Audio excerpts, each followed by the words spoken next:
መብዛሕትኡ ግዜ ሰላም ክንብል ከለና ኩናት ዘይምህላው ጥራይ ይመስለና ይኸውን ግናኸ እቲ መጽሓፍ ቅዱሳዊ ቃል ሰላም ወይ ድማ ሻሎም ካብኡ ዝዓመቆ እዩ።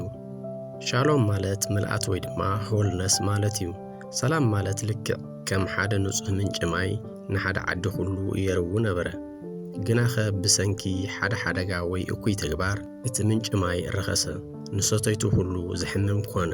ሰላም ምውራድ ማለት ነቲ ዝረኸሰ ማይ ብላዕሊ ምጽራይ ጥራይ ዘይኮነስ የግዳስ ናብቲ ዓሚቕ ውሽጢ መበገሲ እቲ ምንጭ ወሪድካ ነቲ ርስሓት ኣውፂኻ እቲ ማይ መሊሱ ህይወት ዝዘርእ ንጹህ ማይ ክኸውን ምግባር እዩ። ስለምንታይ ኢና ምስ ሰባት እንጋጮ? ደቂ ሰባት ብባህሪና ፍርሒ፣ ቅኒ ወይ ድማ ኩርዓት ስለ ዘለና ምስ ሰባት ንጋጮ።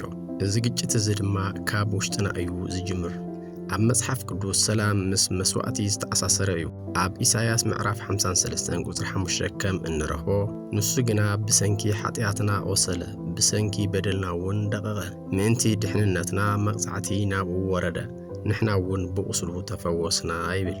እቲ ናይ ሓቂ ሰላም ዝመጸ ክርስቶስ ዋጋ ምስ ከፈለ እዩ። ስለዚ ሰላም ፈጠርቲ ክንከውን እንተኾይንና ንሕና እውን ንዓይነታዊ ለውጢ ዝኸውን ዋጋ ክንከፍል ድልዋት ክንከውን ኣለና። ሰላም ብኸምኡ ወይ ከዓ ብዘይተወሳኺ ለውጢ ዝርከብ ኣይኮነን። ኩርዓትካ፣ ግዜኻ ወይ ድማ መሰልካ ክትጽውዕ ይሓተካ።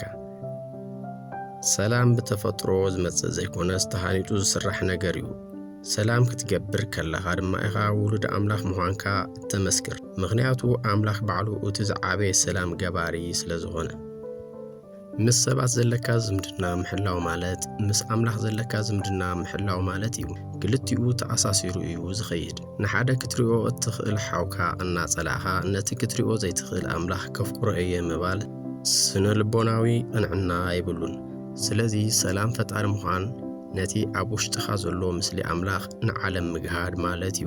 ልክዕ ከምቲ ኣብ መጽሓፍ ቅዱስ ማቴዎስ ምዕራፍ 5 ቁጽሪ 9 ከም እንረኽቦ ገበርቲ ሰላም ብፁዓን እዮም ውሉድ እግዚኣብሔር ክበሃሉ እዮም እሞ ይብል። ሰባት ክብድሉና ከለዉ ኣብ ውሽጥና ዝትስእ ቀዳማይ ስምዒት ሕነ ምፍዳእ እዩ። እዚ ሰብኣዊ ባህሪ እዩ። እቲ ዝኸበደ ዋጋ ሰላም ድማ ሕነ ምፍዳይ ምህዳግ እዩ። ሰላም ንምውራድ ክንከፍሎ ዘለና ዝኸበደ ዋጋ ንርእስና ምግታእ እዩ። ሕነ ክትፈዲ ከለኻ ትቆጻጸር ዘለኻ ይመስለካ ይኸውን ግናኸ ብሓቂ ንስኻ ባርያእቲ ዝወደእካ ሰብ ኢኻ ትኸውን ዘለኻ። ምኽንያቱ ንሱ ክሳብ ዝጸረፈካ ክትጸርፍ፣ ንሱ ክሳብ ዝውዓካ ክትወቅዕ ስለ እትጽበእ፣ ንሱ እዩ ንባህሪኻ ዝውስኖ ዘሎ። ሕነ ምፍዳይ ክትሓድግ ከለኻ ግን ነቲ ናይ ጽሊ ዓንኬል ትሰብሮ ኣለኻ። ንስኻ ንሱ ዝገበረኒ ኣይገብሮኒ እየ ክትብል ከለኻ ካብቲ ግጭት ንላዕሊ ዓብዪ ምዃንካ ተርኢ ኣለኻ። እዚ ተሸናፊ ምዃን ዘይኮነስ እቲ ዝለዓለ ናይ ስነ ልቦናን መንፈስን ውናን ምዃንካ የረድእ። ኣብ ሮሚ ምዕራፍ 12 ካብ ቁጽሪ 18 ክሳብ 19 ብወገንኩም ምስ ኩሉ ሰብ ብሰላም ክትነብሩ ዝከኣለኩም ግበሩ። ፍቑራተይ ምፍዳይ ሕነ ናተ እዩ፣ ኣነ ክፈድዮ እየ ይብል ጐይታ ተባሂሉ ተጽሒፉ እዩ እሞ ቁጣዕ እግዚኣብሔር ባዕሉ ክፈድዮ ሕደጉሉ እምበር ባዕልትኹም ሕነ ኣይትፍደዩ። ብተመሳሳሊ ኣብ ሮሚ 12 ቁጽሪ 21 ነቲ ክፉእ ደኣ ብሰናይ ጌርካ ሰዓሮ እምበር ብኽፉእ ኣይትሰዓር። እቲ ካልእ መግለፂ ሰላም ድማ ንጸላኢኻ ምፍቃር እዩ። እቲ ዝለዓለ ናይ ሓርነት ጥበብ ወይ ድማ ዘ ኣልቲሜት ፓዝ ኦፍ ፍሪደም ኣብ ማቴዎስ 5 ቁጽሪ 44 ክሳብ 45 ከም እንረኽቦ ኣነ ግና ጸላእትኹም ፍተው፣ ንዝረግሙኹም እውን መርቑ፣ ውሉድ እቲ ኣብ ሰማያት ዘሎ ኣቦኻትኩም እውን ምእንቲ ክትኮኑ። ንሱ ንኽፉኣትን ንሕያዎትን ፀሓይ የብርቕ፣ ንጻድቃንን ንሓጥኣንን ድማ ዝናብ የዝኑም እዩ እሞ ንዝጸልአኩም ጽቡቕ ግበሩ፣ ስለቶም ዝጸርፉኹምን ዘሳግብኹምን ጸልዩ እብለኩም ኣለኹ። እግዚኣብሔር ጸላእትኩም ኣፍቅሩ ክብል ከሎ ንባህሪና ዝጻረር ካውንተር ኢንቱቲቭ ትእዛዝ እዩ ይህቡና። መብዛሕትኡ ግዜ ሰላም ዝመስለና ጸላእትና ክጠፍኡ ወይ ክሓስሩ ከለዉ እዩ። ግናኸ እቲ ናይ ሓቂ ዲቫይን ፒስ ወይ ድማ መለኮታዊ ሰላም ዝመጽእ ንጸላኢኻ ከም ምስሊ ኣምላኽ ጌርኻ ክትርእዮ ምስ እትጅምር እዩ። ጸላኢኻ ከተፍቅር ከለኻ ንዕኡ ዝኣሰሮ ዘሎ እኩይ መንፈስ ትቃወም ኣለኻ እምበር ነቲ ሰብ ኣይኮንካን እትጸልእ። እዚ ማለት ንርእስኻ ካብቲ ቶክሲሲቲ ኦፍ ፌይት ወይ ድማ መርዚ ጽልኢ ተድሕነ ኣለኻ ማለት እዩ። ብተመሳሳሊ መንገዲ ኣቡነ ሽኖዳ ብዛዕባ ሰላም ዝመሃርዎ 3 ዓይነታት ሰላም ክንርኢ ኢና። ቀዳማይ ምስ እግዚአብሔር ዘሎና ሰላም ወይ ከዓ ፒስ ዊዝ ጋድ አቡነ ሽኖዳ ኃጢአት ካብ አምላኽ ምርሓቕን ጽልእን እዩ። ሓደ ሰብ ምስ አምላኽ ሰላም እንተዘይብሉ ኣብ ውሽጡ ሰላም ክረክብ ኣይኽእልን እዩ።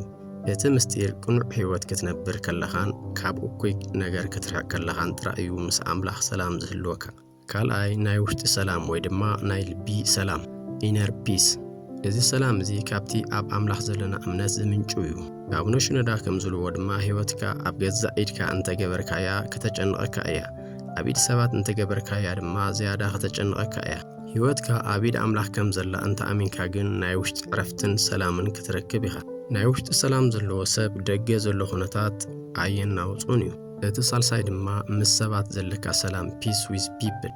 ብመሰረት ትምህርቲ አቡነ ሽኖዳ ምስ አምላኽ ሰላም ዘለዎ ሰብ ብባህሪኡ ምስ ሰባት ሰላማዊ ይኸውን። ይቕሬታ ማለት ሓደ ተኣምር እዩ ይብሉ። ንዝበደለካ ሰብ ይቕረ ክትብል ከለኻ ነቲ ጸላኢኻ ንምጥቃዕ ካብ ዘለካ ድሌት ትላቐቕ ኣለኻ። ክቡራት ተኸታተልቲ ንሎሚ ክንሪኦ ከም ዝጸናሕና ሰላም ብኸምኡ ዝርከብ ወይ ድማ ብተፈጥሮ ዝመጽእ ነገር ኣይኮነን። ሰላም ዋጋ ይሓትት እዩ። እቲ ዋጋ ድማ ብዙሕ ግዜ ካብቲ ዝወረደካ ጉድኣትን ላዕሊ ዓብዪ ምዃኑ እዩ። እግዚአብሔር ሰላም ፈተውቲ ወይ ድማ ፒስ ላቨርስ ኣይበለን። የግዳስ ሰላም ገበርቲ ወይ ከዓ ፒስ ሜከርስ እዩ ዝበለን። ሰላም ማለት ተሃኒጡ ዝስራሕ ዋጋ ዝኽፈለሉን ብተግባር ዝግለጽን ስራሕ እዩ። ሰላም ክትገብር ከለኻ ኢኻ ድማ ውሉድ አምላኽ ምዃንካ እተመስክር። ከምቲ አቡነ ሽኖዳ ዝበልዎ ናይ ውሽጢ ሰላምካ ምስ ሓለኻ ጥራሕ ኢኻ ምስ ሰባት ሰላም ክትፈጥር እትኽእል። ንጸላኢኻ ምፍቃርን ሕዕነ ካብ ምፍዳይ ምቁጣብን ንጸላኢኻ እትህቦ ውህበት ዘይኮነስ ንርእስኻ ካብቲ መርዚ ጽሊ ነፃ እተውፀሉ መንገዲ እዩ። ሰላም ክትፈጥር ከለኻ ነቲ ኣብ ውሽጥኻ ዘሎ ምስሊ አምላኽ ንዓለም ትርኢ ኣለኻ። ምስ ሰባት ዘለካ ዝምድና ምሕላው ማለት ምስ አምላኽ ዘለካ ዝምድና ምሕላው ማለት እዩ። ክልቲኡ ተኣሳሲሩ ዝኸይድ ከም ምዃኑ የረድእ። ሰላም ክትፈጥር ከለኻ አምላኽ እዚ ብሓቂ ወደ እዩ ወይ እዚኣ ብሓቂ ጓል እያ ኢሉ ይምስክረልካ። ሎሚ ሓደ ዓብዪ ስጉምቲ ንውሰድ። ምስ መን ኢኻ ሰላም ክትፈጥር ትደሊ?